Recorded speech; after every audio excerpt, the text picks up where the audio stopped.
Hey everyone, I wanted to take a moment and let you know that starting in January, we will be moving the show to Mondays.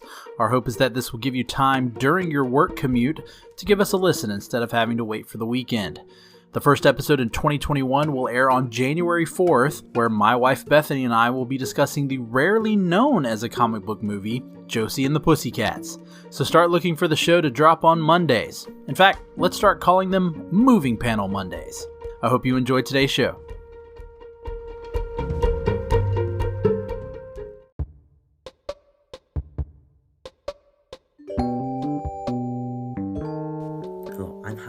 I'm the host of the podcast This Morning Show. Every week, me and one of my two co-hosts, either my mom or my brother, will discuss a movie, new or old. Most of our movies are from Disney Plus and HBO Max and go from a wide variety of different movies. We do movies such as Toy Story and Home Alone, and we also do continuing series as The Mandalorian and Star Trek Discovery.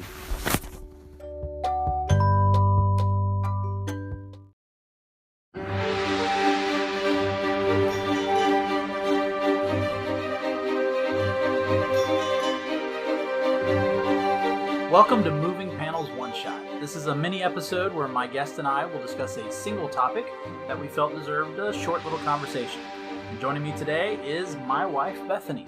Hi, everybody. So on this one shot, we are going to get into a debate that the two of us are perfect ages to debate. And that is whether it is better to binge watch a television show or do the old-fashioned waiting week to week to see the next new episode. Ugh. Bethany is going to argue on the side of binge watching. Woohoo. I am going to argue on the side of waiting week to week. Boo. So, Bethany, I will let you go first. Okay. So, the thing is I have a very bad memory since I've had two kids. And if I have to wait a whole week to hear something or to see something, it's going to be gone. I can't remember these things. All right, so my counterpoint to that is the purpose of the previously on that each episode would begin with if it was week to week. You would always get that previously on whatever the show. Well, then here's another thing. Sometimes, do you remember when you were a kid? Do you remember? Because you literally just talked about No, I don't. I don't remember anything ever. So when you were a kid, saying, "Oh, every Thursday night I watch Everwood," and that's your favorite show, and you make PowerPoint presentations of each episode, and you send it to your friend, and it's a very important show to you. But Thursday night is also when you have your chorus concert, Laramy. And so your mom sets up the VHS to record your favorite episode of Everwood. For those younger listeners, a VHS is the old-fashioned DVR. Okay. But you get it all set up and you think, okay, we got this. The next day, you get home from school, you're so excited, you start watching your favorite show, Everwood. And 10 minutes in, the VHS stops. And it rewinds all the way to the end because your mom forgot to rewind the VHS. And now you don't get to see what happens to Ephraim. Oh no, I lived this. And young Chris Pratt, Larry. Yeah, no, I definitely lived this. When I was in high school, I was a huge Buffy the Vampire Slayer fan. Mm-hmm. And then when I went off to college, Buffy's still going. In fact, I was the exact same age as the character.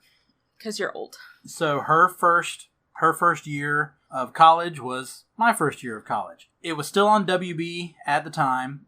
When WB was a very low-end network.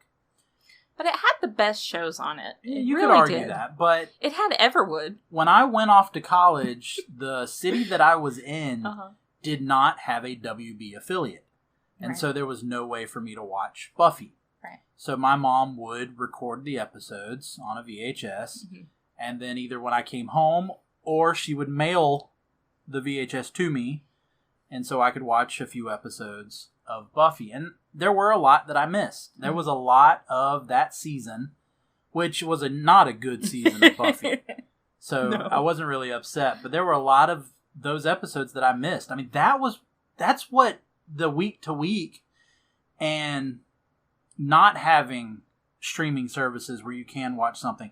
That was what was so exciting about television. Was it was exclusive almost. Yes. So if you and your friends or you and your coworkers that's true, were going to talk about a show, you had to watch it that night. But instead, you get to do this amazing thing, which I know some of you are saying, like, why didn't you just go online? If I went online to watch something, my parents couldn't get phone calls. Yeah. So, and they weren't online. And it would have taken 3 days to watch a 20-minute show, probably. But even later in the 2000s when Hulu really started it. Even before that, you know, I remember with Lost. Lost was really the last show in which it was what they called the water cooler show. Right. Where people would watch it and then the next day that's what they were talking about and what was going to happen next. Yeah. And I do remember that if you didn't see it on television when it came on ABC, the next day you could just go to the ABC website and you could watch it. Because I even remember watching it with some coworkers. Right. Like after school, I'm a teacher. We'd watch it, stay after school, and me and a couple other teachers who were big into Lost would watch the episode just so we could talk about it. Yeah. Even if 2 of the 3 of us had seen it the night before, if one of us had not seen it, we would watch it so that we could talk about it. The problem with binging is that people watch at a different pace. Yeah, people watch at a different pace. So let's say my coworker doesn't have kids and goes home. New season of this show drops on Netflix or Hulu. She just sits there and watches the entire thing in one night. Right. Meanwhile, I got to watch the first episode before I was too tired and wanted to go to sleep. Now, we can't talk about it because I don't want her to give away anything. And, you know, by the time you get to see it, she doesn't care She's anymore. over it. She's binge watched 7 other shows. Yeah, so again, week to week is so great. And I love that there are some streaming platforms that even their original content, they will release week to week. This is a comic book podcast. DC Universe does this. Hulu does it with Handmaid's Tale, and it makes me crazy. Yeah, Doom Patrol, Titans, all of those shows on DC Universe are released week to week. But I can't remember. And, okay, so there's that beautiful feeling of going like, oh, what's going to happen next? And then you get to find out what happens next. Isn't that beautiful? Yeah, but you lose the ability with a week-to-week show to not only say what happens next, but to have conversations with people about what you think would happen next. Well, you and I can do that while we watch it together. We can binge watch. Remember when we binge watched Stranger Things? And then you get that feeling still because I fall asleep 20 minutes into the episode. Yeah, so we do. But that is the thing. Not only to have that conversation, but to have enough time for you to just really think about the episode. Okay. Think about where could they be going with this story. Well, now, of course, there is the benefit in no matter which way you're talking about, the binge or the week to week, that once the season ends, you always get months to think about what are they going to do in the next season, especially if there was a cliffhanger. Yeah. Or if you do binge watch Stranger Things, it can be 2 years before you find out what happens next. I will say, in a serious note for binge watching, there are shows that I wanted to watch but couldn't for whatever reason. And they're kind of like comfort shows. Like, Arrested Development was one of those shows where once it was like halfway through its series, I actually heard about it. But I've always been the kind of person that feels like I need to watch everything. And having that ability, that was, I think, the first show I ever really binge watched. Because Hulu was like brand new and it was free. And you could go on Hulu and watch all of Arrested Development. And I did that before I had kids. No, I do. I have no problem with binge watching for a show that previously existed. You know, after the fact, in a way. I have no problem with that because that would be a way for you to catch up. You know, having an entire season of a show drop on Netflix or Hulu, once the season ends, that's great. Because then when you hear everybody talking about it, you're like, okay, I'm going to catch up on this show by the time the next season comes out. Mm-hmm. Or, in the case of someone tells you, oh yeah, I love Parks and Rec. I've never really seen that. And being able to go back. Watch Parks and Rec.